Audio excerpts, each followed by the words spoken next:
So now student, अभी हम एक एग्जांपल सॉल्व करते हैं। स्टेटमेंट देखें जरा। Show that the vector F is irrotational. इस एफ वेक्टर को हमने इर्रोटेशनल शो करना है। हमें पता है कि जब भी किसी वेक्टर पॉइंट फंक्शन का कर्ल 0 होता है तो वो वेक्टर पॉइंट फंक्शन इर्रोटेशनल होता है। सो सॉल्यूशन देखें जरा। As if curl of F vector is equal to 0 then we say F vector is irrotational. So इसको हम स्टार्ट कर लेते हैं। एफ वेक्टर हमारे पास क्या गिवन है? F vector is equal to del operator into x cube plus y cube minus 3xyz। Basically ये आपके पास जो एफ वेक्टर है इसको हमने वेक्टर फॉर्म में पहले लिखना है।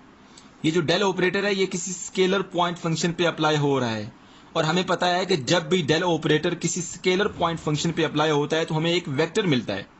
ये बेसिकली हमने जो लास्ट वाली वीडियो थी उसमें हमने डिस्कस किया था कि हमने डेल ऑपरेटर को, वेक्टर डिफरेंशियल ऑपरेटर को हमने स्केलर पॉइंट फंक्शन पे अप्लाई किया था तो हमें वेक्टर मिला था और वहां से हमने ग्रेडियंट का कंसेप्ट देखा था और नॉर्मल वेक्टर हमने फाइंड किया था और डायरेक्शनल डेरिवेटिव का कंसेप्ट भी देखा था।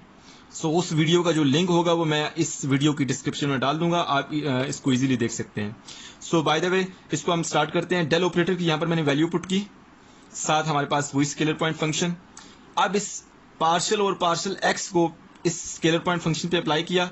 सो x cube plus y cube minus 3xyz, साथ आई लिखा हुआ है पहले ही। इसको आई को आप आई कैप को आप स्टार्ट में लिख लें, प्लस जे कैप को स्टार्ट में लिख लिया। अब पार्शियल और पार्शियल वाई को आप अप्लाई करें स्केलर पॉइंट फंक्शन पे। सो क्या हो जाएगा? X cube plus y cube minus 3xyz। Similarly अब के कैप को हम स्टार्ट में लिखते हैं, पार्शियल और partial z into x cube plus y cube minus 3xyz। So सबसे पहले इस स्केलर पॉइंट फंक्शन का with respect to x derivative लेंगे तो उसको मैं यहां पे डायरेक्ट लिख लेता हूं, आई कैप। इसका with respect to x derivative कितना आएगा? 3x² minus 3yz।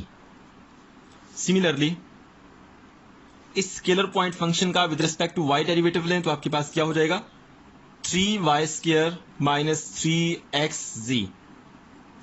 सिमिलरली इस स्केलर पॉइंट फंक्शन का with respect to z derivative लें तो आपके पास क्या आ जाएगा? Minus 3xy। So I hope so आपको यहां तक इसकी अंडरस्टैंडिंग हो गई है। ये आपके पास एफ वेक्टर जो है उसकी वैल्यू आ गई है। सो अभी हमने एफ वेक्टर जो है वो फाइंड कर लिया है। अब हमने इस एफ वेक्टर का कर्ल फाइंड करना है। सो सबसे पहले हम देख लेते हैं। फर्स्ट ऑफ ऑल अब हमने क्या कर रहे हैं कि कर्ल ऑफ एफ वेक्टर जो है वो हमने फाइंड करना है। ये हमने फाइंड करना है। अगर तो ये 0 आ गया तो मतलब एफ वेक्टर जो है वो इर्रोटेशनल वेक्टर है। अब कर्ल ऑफ एफ कैसे फाइंड करते हैं? किसी भी वेक्टर पॉइंट फंक्शन का कर्ल कैसे फाइंड करते हैं? अभी हमने कर्ल वाला जो टॉपिक है ये डिस्कस किया है। हमने देखा है कि जब भी कोई वेक्टर डिफरेंशियल ऑपरेटर किसी वेक्टर पॉइंट फंक्शन के साथ क्रॉस प्रोडक्ट बनाता है तो उस केस में हमें curl of that vector point function मिलता है। मतलब क्या हुआ कि आपके पास ये जो कर्ल ऑफ एफ है ये किसके बराबर है? जब भी कोई वेक्टर डिफरेंशियल ऑपरेटर किसी वेक्टर पॉइंट फंक्शन एफ के साथ क्रॉस प्रोडक्ट बनाता है तो हमें curl of that vector point function मिलता है। तो बेसिकली कर्ल ऑफ एफ इसके बराबर होता है। अब यहां पे डेल ऑपरेटर की वैल्यू पुट करें। डेल ऑपरेटर जो यहां पे आपने वैल्यू पुट की है वही वाली है, पार्शियल और पार्शियल एक्स आई कैप प्लस पार्शियल और पार्शियल वाई जे कैप प्लस पार्शियल और पार्शियल जी के कैप। इसका हमने लेना है क्रॉस प्रोडक्ट और एफ वेक्टर हमने कौन सा सिंप्लीफाई किया था? ये वाला। इसको मैं लिखता हूं यहां पे i cap into 3x² minus 3yz plus j cap into 3y² minus 3xz और इसी तरह से हमारे पास के कैप इंटू माइनस 3xy। सो अब आपके पास देखें ये भी एक वेक्टर है और ये भी आपके पास एक वेक्टर है। सो इन दोनों वेक्टर का जब हम क्रॉस प्रोडक्ट लेंगे तो बेसिकली वो कर्ल ऑफ एफ के बराबर होगा। सो इसको यहां पे एक दफा मैं लिख लेता हूं। देखें लेफ्ट हैंड साइड आपके पास क्या है?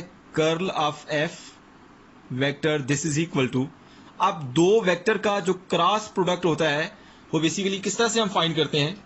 सबसे पहले हम यहाँ पे लिखते हैं आई, जितने भी उसमें कंपोनेंट हो, आई जे के, 3 कंपोनेंट है। इस जो पहले डेल वेक्टर है या डेल ऑपरेटर है, इसमें आपके पास आई जे और के जो कंपोनेंट्स हैं वो लिखते हैं यहाँ पे पार्शियल और पार्शियल एक्स, पार्शियल और पार्शियल वाई, पार्शियल और पार्शियल जी। सिमिलरली ये दूसरे वेक्टर में आई जे, ये आपके पास आई है, आई जे और के जो कंपोनेंट्स हैं वो क्या है? सबसे पहले आई का 3x का स्क्वायर माइनस 3yz। सिमिलरली दूसरा क्या है? 3y का स्क्वायर माइनस 3xz, 3y का स्क्वायर माइनस 3xz, और लास्ट पर हमारे पास माइनस 3xy। सो अब आपके पास ये 3x3 जो है ना उस मैट्रिक्स का डिटर्मिनेंट है। जब हम इस 3x3 मैट्रिक्स का डिटर्मिनेंट फाइंड करेंगे तो बेसिकली वो कर्ल ऑफ एफ के बराबर होगा। सो इसको हम फाइंड कर लेते हैं। तो देखें जरा, सबसे पहले उस स्टेप को मैं दोबारा से लिखता हूं। Curl of F vector this is equal to, कौन सा आपके पास मैट्रिक्स बना था 3x3 का? यहां पे आई जे के, यहां पे 3x का स्क्वायर, और यहां पे आपके पास माइनस 3yz। यहाँ आपके पास पार्शियल और पार्शियल एक्स, पार्शियल और पार्शियल वाई, पार्शियल और पार्शियल जी। यहाँ पे 3x का स्क्वायर माइनस 3yz, यहाँ पे 3y का स्क्वायर माइनस 3xz। सिमिलरली यहाँ पे माइनस 3xy। इसको हम एक दफा से वेरीफाई कर लेते हैं, देख लें आप। 3x का स्क्वायर माइनस 3yz, 3y का square minus 3xz, minus 3xy। Okay, सही है ये। सो अब हमने इस 3x3 मैट्रिक्स का डिटर्मिनेंट फाइंड करना है। सो डिटर्मिनेंट किसके बराबर होता है, किस तरह से हम फाइंड करते हैं? इसको मैं डायरेक्ट यहाँ पे फाइंड कर लेता हूँ।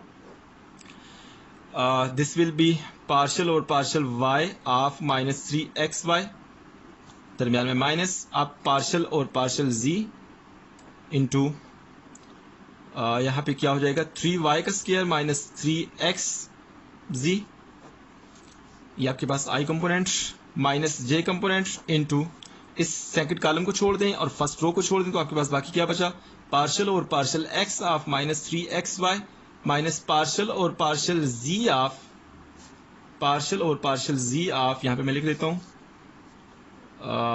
3x का स्क्वायर माइनस 3yz।